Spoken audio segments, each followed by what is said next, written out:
Welcome to Path to Peace with Todd Perlmutter. I'm your host, Todd Perlmutter. Our world is a projection of our collective consciousness. The more peace we bring into our lives, the more peace we bring into this world. So let the transformation begin.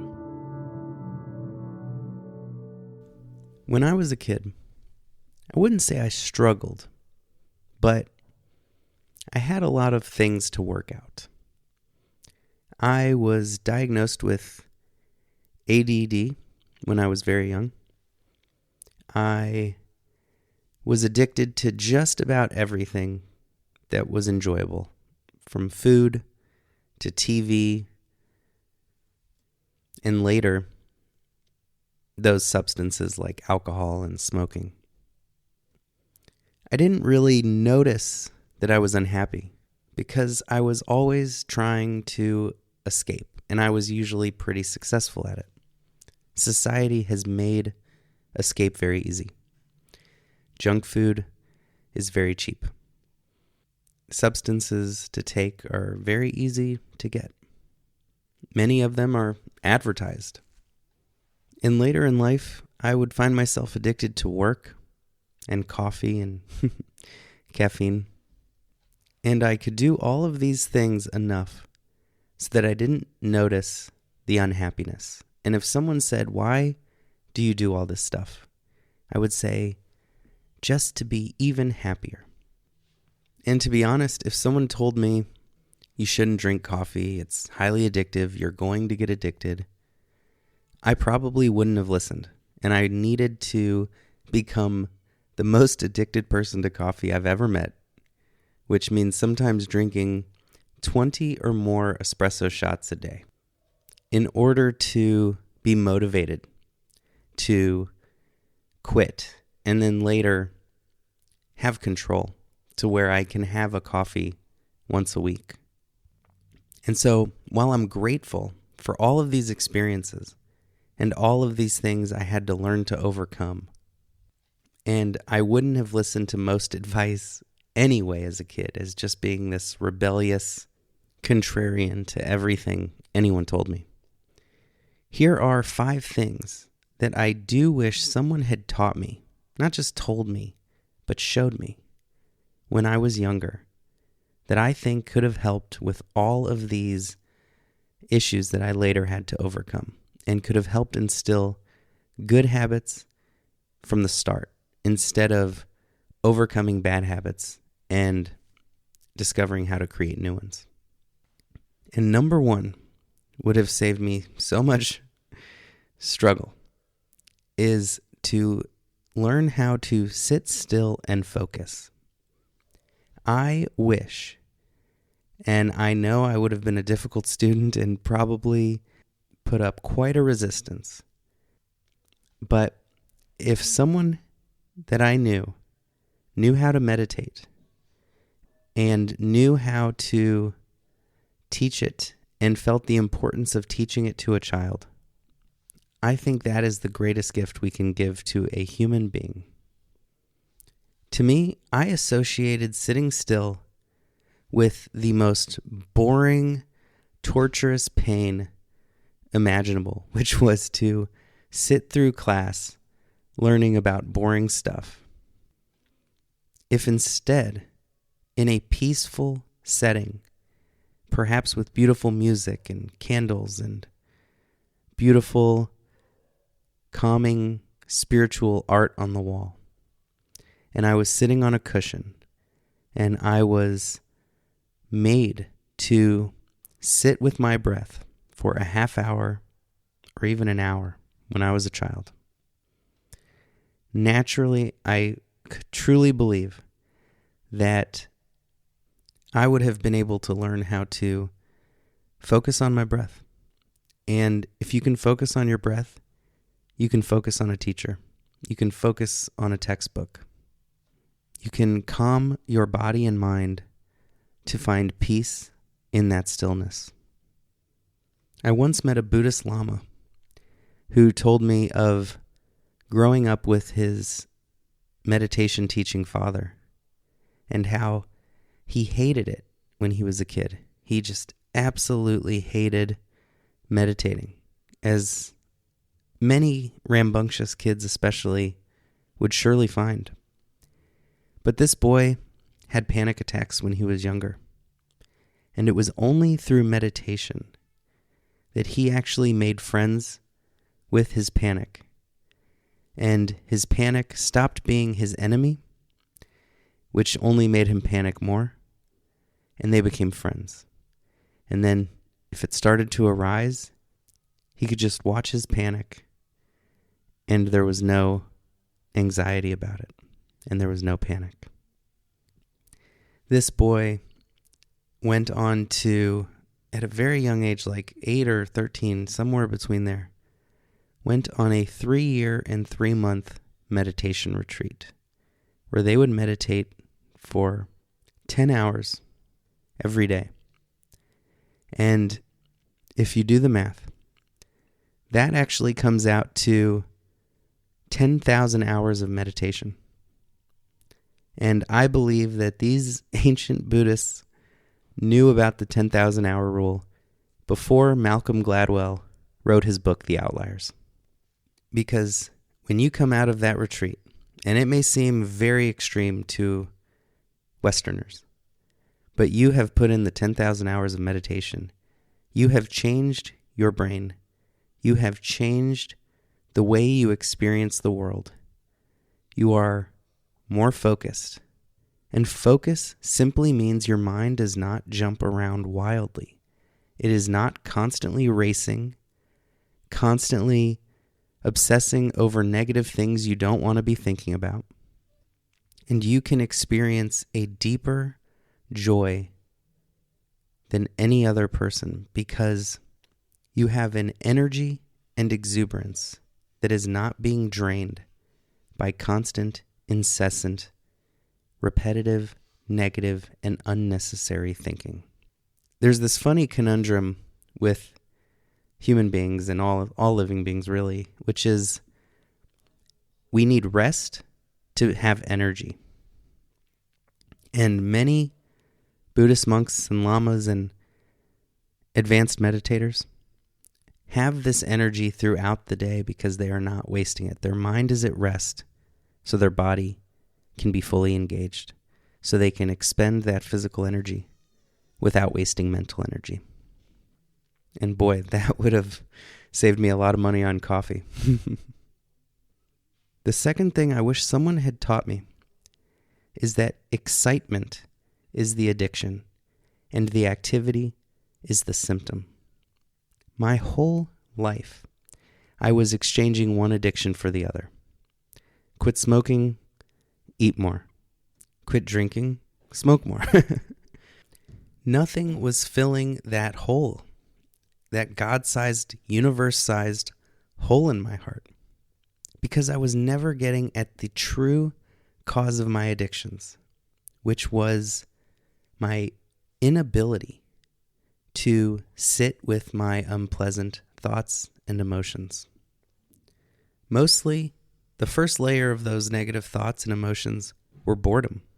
So I didn't even notice what was going on under the surface because I thought my problem was just not having something better to do.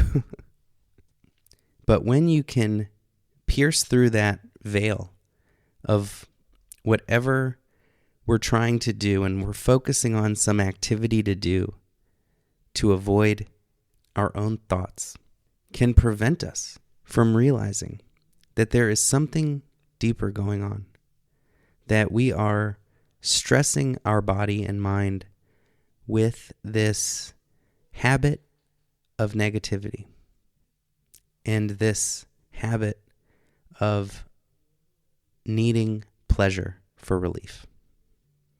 It was only when I replaced whatever addiction I was working on at the moment with meditation, with spiritual wisdom, with these positive and nourishing activities, did all of my addictions fall away. Because in meditation, you sit with those uncomfortable thoughts. You sit with hunger.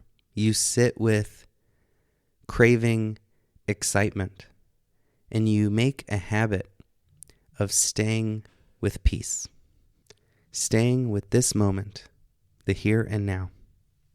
And this is the simplest and easiest way we break free from the slavery of our mind, which controls us with the impulses we seem unable to resist and that we must act on. I think too often we focus on the symptom instead of the root cause. And so we lose weight, but it is constant effort. It is a constant battle. And eventually one day we just don't get enough sleep and we fall back into our old ways. But when we learn to sit in total peace without mental agitation, then quitting all of our bad habits becomes easy and effortless. The third thing I wish someone taught me is that there is no you. You are a vessel for the universe. I think we fail to realize how much pressure we put on children. From a very early age, parents often feel the stress of a kid getting into the right kindergarten, because that'll set them up for the right elementary school, which will get them into the right middle school, which will get them into the right high school, which will get them into the right college. And that is the only way we can make sure they have a good career and a good life. Now, these ambitions are not bad. We need money to live. We need economic opportunities to survive and thrive in this society we live in. But it is because we believe that we are these names and these bodies that we accumulate and take on the pressure of the world instead of letting it flow right through us. Just as much as we need to know these names so that we can get our driver's license and our friends know what to call us, it's equally as important to realize that we are the universe blossoming, that our personal plans for life are not as big and grand as the unfolding of this miraculous and mysterious universe. And hopefully we can realize that we don't need to be hard on ourselves for even 1 second when we make a mistake, because that's just wasting our time and taking away from the lesson. Imagine being taught from a young age that your thoughts are not you. You do not have to believe them. There is a higher intelligence and wisdom within you than the thoughts that pop in out of nowhere. There is no self that can be harmed when someone says a mean or unkind word, and that we are all deeply interconnected and one. That in others, you see yourself living a different experience. And I think that we would be a lot less hard on others, and others would be less hard on us if we all learn this from an early age. And we would all be more compassionate. Being hard on someone does not increase our ability to learn. Quite the opposite. It's always the kind, gentle, patient teacher that enables the most learning. And they do it by one simple thing, which is the way we show love the greatest, which is to just give your full attention to someone else. And this is how we can experience two becoming one, because that filter of thought disappears. Number 4 is that there's more to life than the stuff you can see with your eyes. I was never told this simple fact. I believed that there was the physical world and anything else was in the realm of magic or religion, which I had already rejected, being very rebellious at the time. To me, it was cold, hard logic, facts, science, objects, materials, organisms. I wish I understood that indescribable energy of love, because it's not a feeling, it's an energy. It compels us. It's something we sense in ourselves and others. And it never occurred to me until decades later that what really matters in our lives is the love we have, the energy we carry with us, and the space and the silence, both in our own minds and in the world around us, that create those opportunities for peace and joy. We are only here because of space. We can only hear sounds because of silence. And when we only focus on the objects and the material and the people, our emotions and our thoughts are chaotic and wild, like the latest and greatest roller coaster. That material stuff is in constant change, always dynamic, never at rest. And so when our focus is on that 100% of the time, we also remain in that chaotic and unpeaceful state. And between the objects, within the atoms, is infinite space and silence that we can always tap into and always find peace no matter what is happening within or around us. It is that beautiful frame around a picture. The picture can be any number of infinite images, but that frame will remain steady and stable, and it's always there. We just don't always look. If we sensed that energy and had it as a habit from a very young age, then when someone's saying mean words, we can sense their pain in their energy. We don't have to obsess over the words and feel shame and guilt about it. And instead, we can feel compassion. Which brings me to number 5. Don't worry about mean people. They are just kind people waiting to happen. Only focus on kind people, and you won't notice the mean ones. I think like many children, we grow up very sensitive, and we notice that children and adults can be very mean.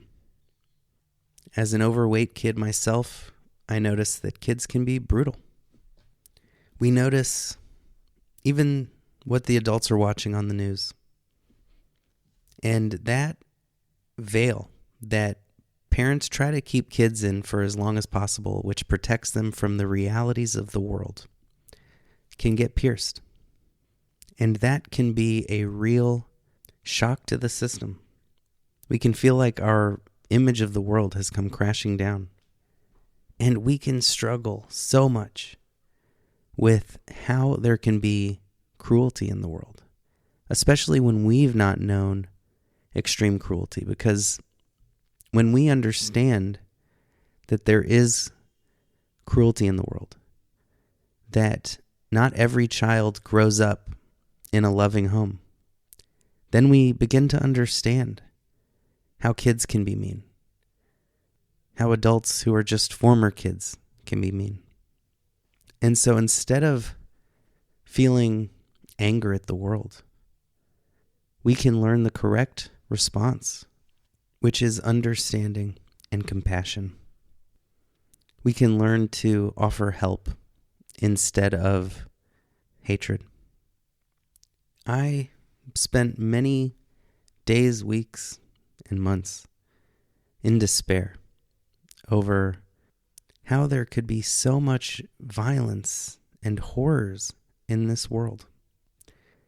How and why we should stay kind when the world is unkind.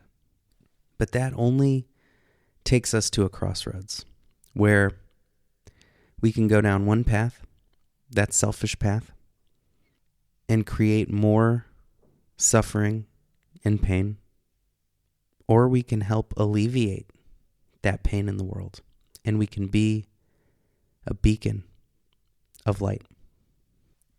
Whatever we focus on is our reality. And so, if we focus on the mean people, we live in a world of mean people. But if we put all of our focus and attention on those kind souls, and on those souls that are willing to try to become kinder, and we can help them, then we live in a kind world that's always getting kinder. And that's the world I'd rather live in, and I wish someone told me that was possible. We don't have to get disillusioned and disheartened by humanity. Instead, we can accept humanity and reality as it is. And only when we do that, we stop fighting reality. We stop fighting others. And we start accepting others as they are. No longer creating a fantasy, an illusion that people are mean for no reason. Because only then can we change reality. Thank you so much for listening. And these are just the 5 most important summaries of things that I think we can teach all children and that everyone would benefit to learn.